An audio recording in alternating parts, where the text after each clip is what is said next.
स्वामी जी, बहुत से लोग दिखने में तो बिल्कुल फिट लगते हैं, वजन भी कोई बहुत ज्यादा नहीं होता, लेकिन अंदर से इंसुलिन रेजिस्टेंस, फैटी लिवर और हाई शुगर की शुरुआत हो चुकी होती है।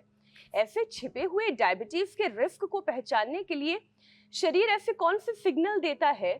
और फिर जो टेस्ट मेडिकल फ्रेटर्निटी अवेलेबल कराती है वो तो है ही, लेकिन शरीर कैसे वो सिग्नल देना शुरू करता है कि कुछ तो गड़बड़ है शरीर में?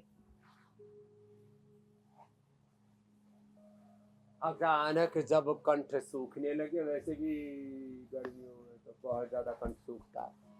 अचानक कंठ सूखने लगे, ज्यादा प्यास लगने लगे, वजन घटने लगे, अचानक पसीना आने लगे, घबराहट होने लगे, सिग्नलिंग, पूरा शरीर तो सिग्नलिंग पर चल रहा है। 37 ट्रिलियन सेल से एक क्षण के भी 1 करोड़वें हिस्से में, अब इतना समझ में नहीं आएगा, 1 सेकंड में 1 लाख से लेकर के 1 करोड़ तक, 1 सेकंड में 1 करोड़ तक सिग्नल एक एक सेल से, और 37 ट्रिलियन मल्टीप्लाई बाई 1 करोड़ कर लो। अब इतने सिग्नलिंग एक साथ हो रही है, तो ये अलग अलग सिग्नलिंग होती है। जब तोंद बढ़ने लगे तो समझ लेना मेटाबॉलिज्म गड़बड़ हो रहा है। Liver, kidney, pancreas, lung, heart सब लपेटे में आने वाला है। तो भैया ये भी एक सिग्नल है, ये टमी मत बढ़ने दो।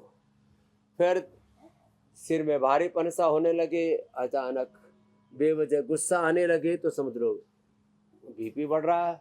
आंखों के यहाँ पर थोड़ी सफ़ेदी सी आने लगे और थोड़ा दम फूलने लगे तो समझ लेना कोलेस्ट्रॉल बढ़ रहा है। अचानक वजन घटने बढ़ने लगे और बॉडी का बैलेंस बिगड़ने लगे तो समझ लेना थायराइड गड़बड़ हो रहा है। अचानक हीमोग्लोबिन घटने लगे, कमजोरी लगने लगी तो समझ लेना लीवर, किडनी के फंक्शंस गड़बड़ा गए हैं। चेहरा का, मुंह का जो रंग है मटमैला सा होने लगी तो किडनी फंक्शन गड़बड़ हो रहे, क्रिएटिनिन बढ़ रहा है, और सूजन आ जाए शरीर में तो समझ लेना यूरिया भी बढ़ रहा है, प्रोटीन लीकेज भी हो रही है। तो ये भूख कम लगने लगे। तो आजकल तो जो भी ज़्यादा फैट वाला खाना खा रहे हैं, नमकीन, बिस्किट और तमाम तरह के fast food, readymade food, packed food खा रहे हैं, फैटी लिवर का खतरा बढ़ता ही है। भूख, गैस, कब्ज, इनको हम ये सोचते गैस, कब्ज की समस्या थोड़ा सा ये तो सबको ही होता होगा, ऐसी बात नहीं है। तो क्या करें, जैसे ही कोई भी सिग्नल आया तुरंत अपने आप को संभाल लो।